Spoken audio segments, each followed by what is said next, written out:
ఉమ్మడి నెల్లూరు జిల్లాలో ఎంపీ విజయసాయిరెడ్డికి నిరసన సెగ తగిలింది. గూడూరు జాతీయ రహదారిపై సూలూరుపేటలో వైసీపీ శ్రేణుల నినాదాలు చేశారు. విజయసాయిరెడ్డికి గూడూరు వద్ద ఎమ్మెల్యే సంజీవయ్య వర్గం స్వాగతం పలికింది. అయితే అక్కడికి చేరుకున్న ఎమ్మెల్యే సంజీవయ్య వ్యతిరేక వర్గం ఆయనకు ఈసారి టికెట్ ఇవ్వొద్దంటూ నినాదాలు చేశారు.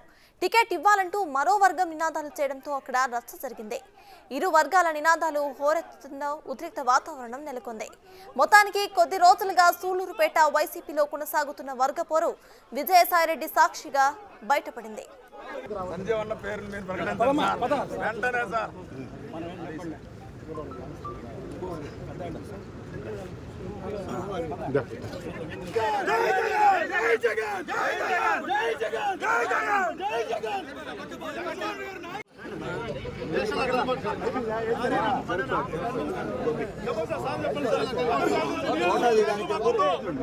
అందరూ కూడా మాట్లాడుతుంది దిక్కులేదు సార్. మీలాంటి పెద్ద దాన్ని చర్య తీసుకోవాలి. అందుకే మన వాళ్ళందరూ సార్ మనం మాట్లాడాలి సార్ మనం మాట్లాడాలి. నెల్లూరు జిల్లాలో ఎంపీ విజయసాయిరెడ్డికి నిరసన సెగ తగిలింది. ఇదే విషయంపై పూర్తి అప్డేట్స్ ను మా ప్రతినిధి సురేంద్ర అందిస్తారు. సురేంద్ర, చెప్పండి, వర్గపోరు వైసీపీలో జరుగుతున్న వర్గపోరు అయితే బయటపడింది అనుకోవచ్చు. అయితే విజయసాయిరెడ్డి సాక్షిగా అయితే నిరసన సెగ తగిలింది. దీనిపై మీ దగ్గర అప్డేట్స్ ఏంటి? నెల్లూరు జిల్లాలో కోవూరు నియోజకవర్గంలో జరుగుతున్న సామాజిక సాధికార బస్సు యాత్రకి వస్తున్నటువంటి విజయసాయిరెడ్డి వెంకటగిరి గూడూరు మీదకి వస్తున్న క్రమంలో గూడూరు హైవే వద్ద సూలూరుపేట ఎమ్మెల్యే వ్యతిరేక వర్గం అనుచర వర్గం కూడా కలిసి బొకేలు ఇద్దరు ఇవ్వడం జరిగింది. అయితే ఈ క్రమంలో అక్కడ వ్యతిరేక వర్గం సంజీవయ్యకి వ్యతిరేక వర్గంగా ఉన్నటువంటి కొందరు సంజీవయ్యకి టికెట్ ఇవ్వద్దంటూ కూడా నినాదాలు చేశారు. కొంతమంది సంజీవయ్యకి టికెట్ ఇవ్వాలంటూ కూడా నినాదాలు చేశారు. దాంట్లో భాగంగా అక్కడ కొంతసేపు ఉద్రిక్త పరిస్థితి అయితే నెలకొంది. అయితే మొత్తం మీద అక్కడ ఉన్నటువంటి విజయసాయిరెడ్డి వారందరినీ సమన్వయం చేసి పార్టీలో విభేదాలు మామూలుగానే ఉంటాయి. ఈ పార్టీ విభేదాలు కూడా పార్టీ అధిష్టానం చూసుకుంటుంది. అదేవిధంగా సూలూరుపేటలో ఉన్నటువంటి నాయకులు మధ్య భిన్నాభిప్రాయాలు వాస్తవేనని కూడా విజయసాయిరెడ్డి అక్కడ చెప్పడం జరిగింది. దీంట్లో కొంతమంది వ్యక్తిగత దోషణలకు కూడా దిగుతున్నారు, పాల్పడుతున్నారు అని చెప్పి కూడా విజయసాయిరెడ్డి మాట్లాడడం జరిగింది. అలాంటి వారిపై పోలీసులు చర్యలు తీసుకోవాలని ఆయన సూచించడం జరిగింది.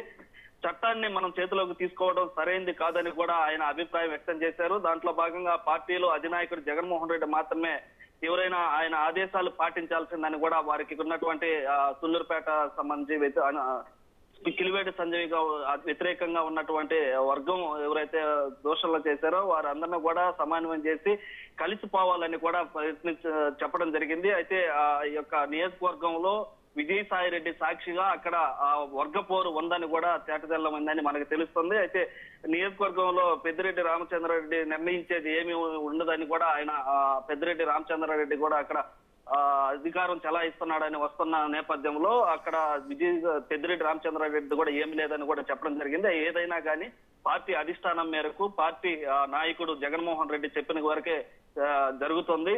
జగన్మోహన్ రెడ్డి ఏది చెప్తే అదే జరుగుతుందని కూడా అక్కడ వారికి తెలపడం జరిగింది. అయితే ఇక్కడ ఉన్నటువంటి భిన్నాభిప్రాయాలు ఎక్కడైనా ఉంటాయి, వీటిని మీరందరూ గమనించుకొని కలిసిపోవాలని కూడా వారికి సూచనలు చేయడం జరిగింది. అయితే మొత్తం మీద కూడా వర్గపోరు రాష్ట్రంలో జరుగుతున్న రోజుకి ఏదో ఒక చోట ఈ యొక్క వర్గపోరు అయితే సాగుతుంది. అయితే సూలూరుపేటలో ఉన్నటువంటి కిలివేటి సంజీవయ్యకి ఈ యొక్క విజయసాయిరెడ్డి సాక్షిగా అక్కడ ఈ నిరసన తెగలు అయితే అక్కడ గూడూరు జంక్షన్ వద్ద అయితే జరిగిందని చెప్పుకోవచ్చు. మొత్తం మీద ఈ నిరసన తెగలతో వైసీపీలు అయితే ఆ యొక్క నిరసన తెగ బయటపడుతుందని చెప్పి రోజుకు ఒక చోట బయటపడుతుందని కూడా చెప్పుకోవచ్చు. Sartaj. Right, thank you Surendra.